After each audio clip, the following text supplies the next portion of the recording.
In this lesson, we will add a null object to control the snowflakes to make them look like they are falling from the sky. We will also add some variation to the snowflake's rotation and learn what the limits of using a null as a control are. Okay, so one of the layer types that we haven't talked about adding yet is the null object. So if I come up here to Layer and go to New, we see that this is the fifth option down there, so right beneath Camera. So just go ahead and click that so it adds that null to your stacking order. And you also want to make sure that you're inside of this snowflakes comp that we were in the last lesson. So the null object that I've created just defaults to being a 2D object. So I'm going to go ahead and switch this to a 3D layer, just like my snowflake layers that I've created. And then I'm going to move it down kind of below the rest of my layers. So just there where it's just off of the composition area. So the way that I use the null to move these objects is very similar to the way that we've been doing parenting in our previous lessons. In fact, it's exactly the same. It's just lots of objects being parented to one. So I'm going to go ahead and select all of my snowflake layers. So you can just select that top one, hold Shift, and then select the bottom one to have all of those in your selection. And then you can grab the pick whip from any one of these and drag it up to the null object. And you see that because we had all those layers selected, all of the parent options there changed from none to null 1. So now if I move this null object around, it's going to move all of my snowflakes. So I'm going to go ahead and undo that. And then we're going to set up a little animation to animate this null to.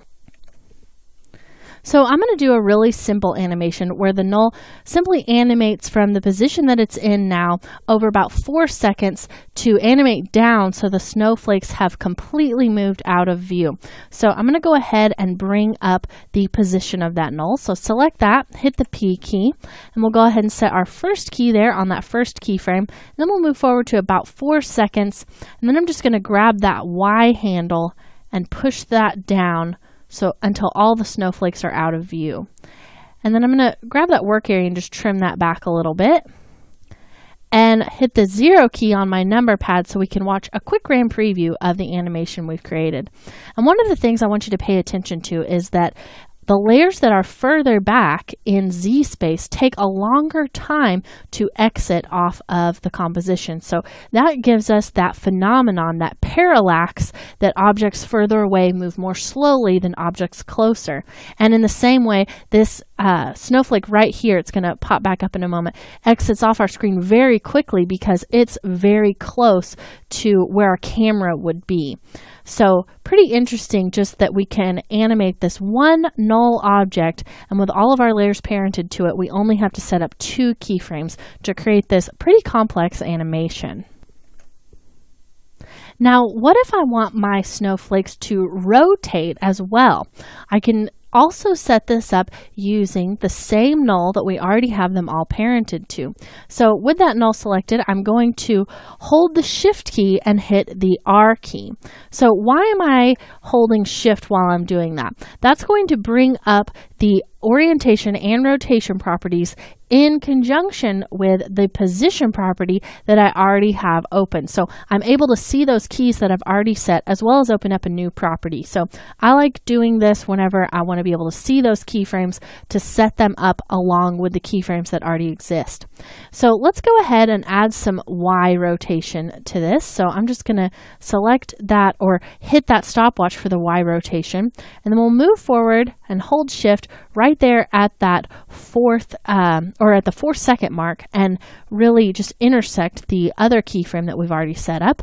And I'm going to say that I want this to spin around 1.5 times. So I can go ahead and just type in 1.5 right there. And that's going to put a 1 in the 1 times and change that second value there to 180 so that we get that half value. Now let's go ahead and hit the 0 key just to watch a quick RAM preview, and you'll see how this is animating. Now, you may not have anticipated that it was going to rotate in this way. You might have wanted the snowflakes to simply rotate on their individual axes, but that can't happen whenever we have them parented and we're choosing the parenting route to animate those nulls, or to animate those snowflakes with that null. So if we want them to animate on their axes individually, we'll have to set up keyframes for each snowflake.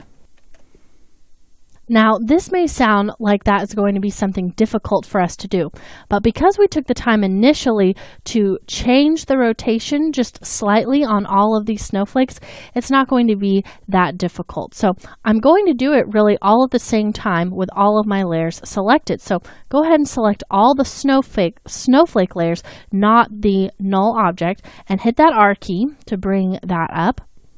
I'm going to rotate these on the y-axis, so you can go ahead and hit that Y stopwatch where that's at, and then we'll move forward to that last key, and we'll just push this forward to, let's say, 1 rotation. And that's going to add 1 rotation for all of the snowflakes. And now we'll watch a rain preview and see how this has changed it. You can see that there's just a little bit more spin on each of those snowflakes.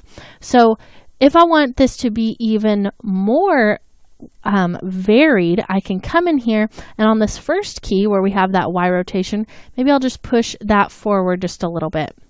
And actually, you want to make sure that you're only changing the rotation on the snowflakes, not on the null itself. So just come in here and change each one a little bit so that it's just starting at a slightly different point from the rest of those snowflakes. And you don't even have to do it on each one. You can just do it maybe every other one or so. Just coming in there and changing that second value that you see is sitting at 0 right now. So I'm going to bring that down there, and we can watch a quick rain preview of that and see how that changes. Now, if you feel like this is too extreme and there is just too much rotation on the snowflakes, we can come in and change the rotation for the null object. So maybe we don't want that to rotate around 1 full time.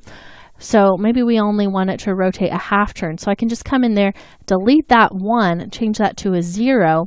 So now it's only going to rotate a half turn for the whole composition of snowflakes. So I'll do another quick rain preview. And you can see that that is maybe just a little bit easier on the eyes. It's not spinning quite so crazily. And even still, with your current time indicator on that same keyframe, you could just drag this back a little bit more so it will only rotate maybe something like 45 degrees. And now if we watch a rain preview of that, even slower.